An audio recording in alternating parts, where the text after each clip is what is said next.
निमिया के पेड़े ना कटाया मोरे बाबा। निमिया चिरैया के बसेड़ जी। कटी जई है निमिया तोड़ी जई है चिरई। रही जई है अमवाय केल जी। बेटी गर्भ जीनी बोला मोरे बाबा।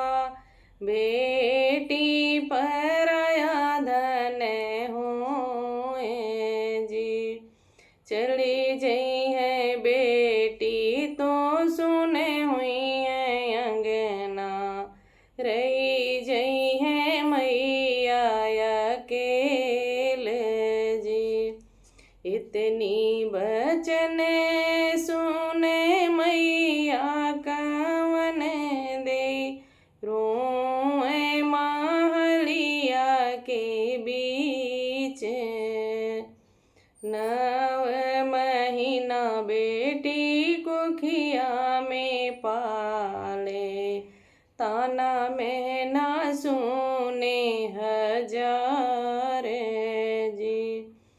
बड़े ही जतन से हम बेटी का पाले। वह बेटी जई है ससुराल जी। डोलिया सजाए लैके आए दूल्हे रामा। सुना सासुअर जे हमारे जी।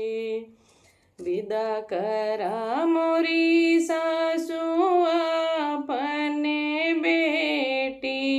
विदा करा धन हमारे जी। बहरे से आए हैं भैया कवन रम। नैना से बहला गए नीर जी। विदा करा मोरी सासु अपने बेटी। विदा करा धन हमार जी। जवन बहिन संग खेले अगनवा। कैसे